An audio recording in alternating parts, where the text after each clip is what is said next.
Welcome to What the Paper Said, in which I, Patrick Crozier, skim through the Times from 100 years ago, read some of the articles and comment on the ones I find interesting. In this episode, the week ending the 19th of October 1924, it's election fever, for the third time in 2 years. We take a look at the manifestoes, the bad, the worse and the dull. MacDonald gets support from an unusual quarter, and Churchill makes a speech. And should cyclists have rear lights? The main story this week is that the election is in full swing, which means there are a lot of related stories in the Times and not nearly enough time to cover it all. The announcement of the election has seen the major parties issue manifestos, or at least something very close to one. Labour are calling for coal nationalisation, rail nationalisation, electricity standardisation, and the creation of a government milk wholesaler. That became known as the Milk Marketing Board and wasn't abolished until the 1980s. They also talk about smaller class sizes. The Conservatives are interesting more for what they don't say than what they do. Imperial preference or tariff reform or import taxes have been dropped.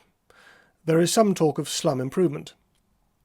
Conservative leader Stanley Baldwin has this to say: "The conditions in large cities are such that new houses can only be built at a considerable distance from the factories and other places of business at which the occupants work. For many of them, migration into the suburbs would be difficult, if not impossible, on account of the expense and time that would be taken up in travelling to and from their work." In those days, people tended to live near where they worked. The Conservatives will also end the means testing of state pensions, and there is a call for smaller class sizes. The Liberal manifesto is very thin. About all that can be said for it is that it rejects nationalisation but embraces social reform. Elsewhere, unemployment is up. There are many cases of Liberals and Conservatives standing aside to allow the other to defeat the Labour candidate. The Liberal, Sir John Simon, was shouted down while addressing a meeting in Whitechapel. Herbert Asquith and David Lloyd George jointly addressed a meeting in London. However, it is still far from clear which one of them is supposed to be the leader of the Liberal Party. I had always thought whistle-stop tours were an American thing, but on a trip from London to Glasgow, the Prime Minister James Ramsay MacDonald has been doing much the same, stopping at stations and making a speech to the assembled multitude. I can't imagine that the train company could be too happy at this disruption to its timetable, to say nothing of the potential safety considerations. Stanley Baldwin made an address on the BBC. I wondered if this was the first ever party political broadcast, but Baldwin seemed to indicate that it wasn't, talking of listeners having the advantage last time of listening to an orator. Still, a Conservative being allowed to speak on the BBC uninterrupted. Couldn't happen today. Something very odd is going on in Ulster. When isn't it, I hear you ask? As I have mentioned before, a boundary commission is going to determine where the border should be between Ulster and Ireland. One of the big questions is what should happen with the counties of Fermanagh and Tyrone. The Fermanagh and Tyrone constituency has always returned nationalists, and the widespread assumption is that if it does so again, the two counties will be transferred to Ireland. But Eamon de Valera, leader of the rebels in the Irish Civil War, has put a spanner in the works. He is putting up a candidate, actually candidates, it's one of those multi-member constituencies, and the nationalists have decided not to put up one of their own. Why would that be? After all, the de Valera vote and the nationalist vote will be added together as a vote to leave Britain. Britain has issued an ultimatum to Turkey. This comes after Turkish forces made an incursion into British-controlled Iraqi territory near Mosul. Mecca has fallen to the Wahhabis of Ibn Saud. It would appear that the Italian opposition will be boycotting Parliament when it reconvenes. This will become known as the Aventine Secession. 40 people have been injured in Greenock, Scotland, after an oxygen cylinder explosion. A committee set up by the Ministry of Health has recommended that non-traditional food preservatives should be banned. In the 6th of July episode, I mentioned that there was a gun-running case involving machine guns. Well, the trial has now concluded and fines of up to £26,000 handed out. The attempted gun running occurred when the owners of the machine guns couldn't get an export licence for either Latvia or Brazil. On Thursday, the Times published some statistics on the Poor Law. According to them, 1 million people were on out relief and 200,000 on in relief. In relief is workhouses. Out relief, or outdoor relief, is payments made to people who aren't in workhouses. These arrangements are made by the Poor Law Boards, which were locally elected and run. A film has been released all about the Zeebrugge raid of 1918. This was an unsuccessful attempt to block the U-boat base in the Belgian port, which led to the deaths of over 200 British sailors. At a lecture in London, the claim was made that Christopher Columbus, the discoverer of the Americas, far from being Italian, was in fact Spanish. Should cyclists display a rear light at night? It is the law nowadays, but hasn't always been. There has been some correspondence in the Times on the subject, including this, from a Mr. R.T. Lang. If a cyclist is in danger on the road at night, so also must be a pedestrian. Does Lord Lee, he was obviously a correspondent arguing for cycle lights, does Lord Lee suggest that pedestrians should also be protected against reckless motorists by carrying a red light behind? I may say, as a motorist of more than a quarter of a century's experience, I have never yet had the slightest difficulty in seeing a cyclist on the road at night, nor I think would anyone else if they would observe the golden rule never to drive so fast that they could not pull up within the length of vision of the lights. As a driver, I too have never had any great difficulty in spotting cyclists at night, rear light or not. As a cyclist, I always use a light. The history of the 1924 general election tends to be dominated by something called the Zinoviev letter, which hasn't happened yet and was probably a forgery, but we'll come to that. Essentially, it was the alleged thoughts of a Bolshevik on what would happen in the event of a Labour victory. He felt it would lead to revolution. So what did actual Bolshevists have to say? This is from Tuesday.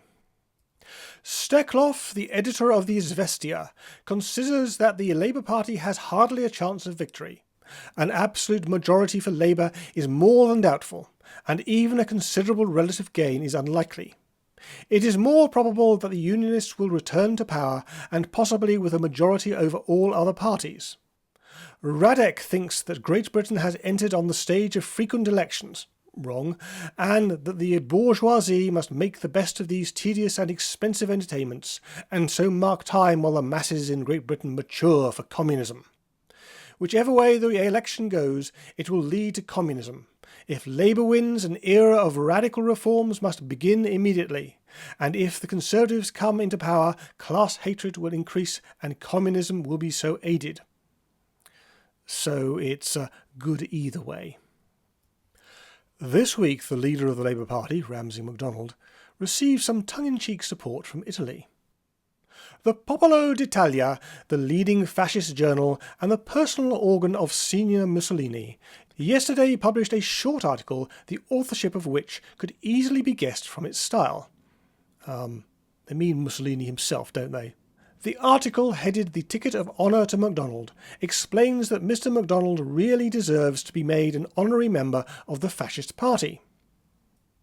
The writer contended that in the classical land of constitutionalism, the action of the Labour government had almost always developed outside the borders of strictly constitutional rule, and then proceeded to recall that Mr. MacDonald had taken office although his party was in a minority, that he had remained in office in spite of the fact that he had been defeated already in 11 divisions, and that after the 12th defeat, instead of resigning, he obtained from the king the dissolution of Parliament, to be followed by a general election.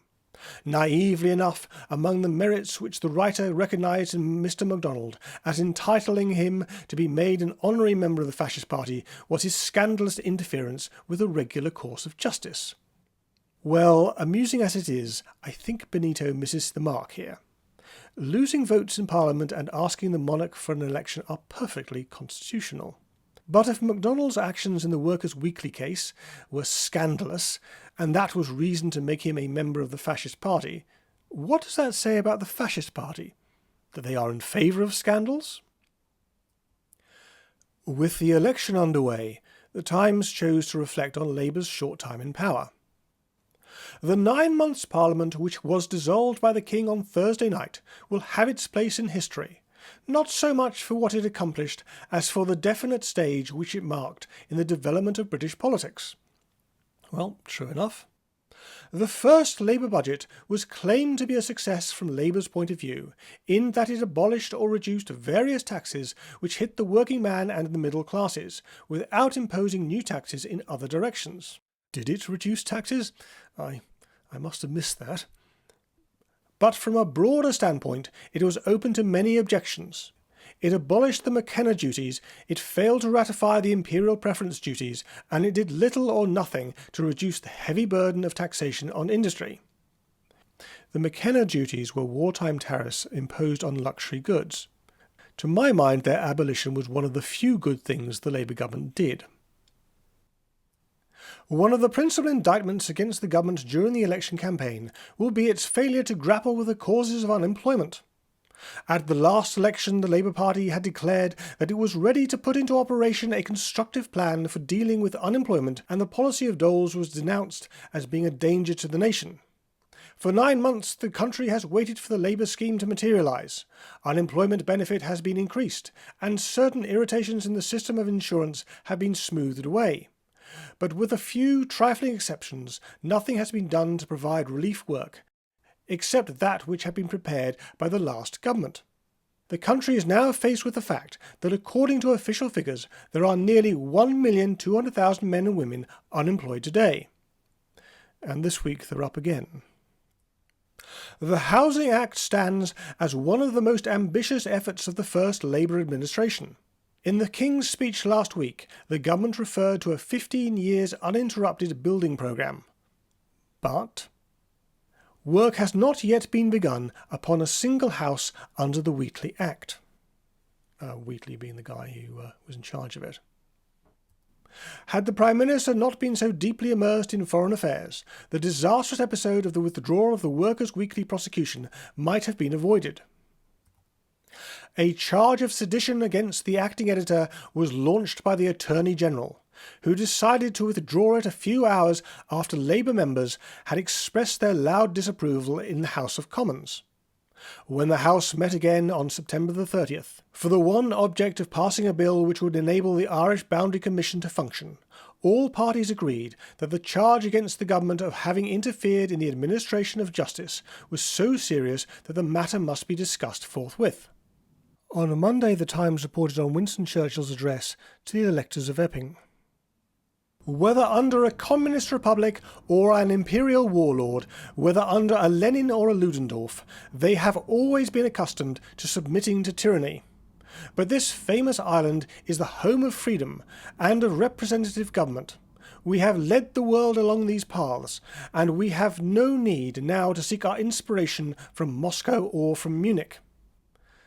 Turning to the Soviet treaty, he said this: "If we do this, we shall lose this 40 or 50 millions of money, as we have lost the 600 millions which we have already loaned to Russia, and which the Bolshevists have brazenly repudiated."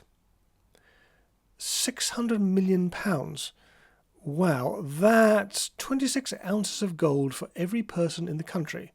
Maybe 250,000 in today's money. He goes on.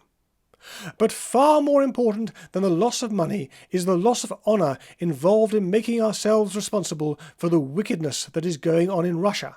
A tyranny of the vilest kind has been erected. Freedom of speech, freedom of elections, freedom of the press, freedom of enterprise, all are denied the Russian people by a gang of cosmopolitan adventurers and conspirators who have fixed their talons in that unhappy land. Anyway, that's all for this week. At this point, I believe I'm supposed to say something about liking and subscribing, if you're logged in, that is. In the meantime, I aim to have something up next week, but I promise nothing.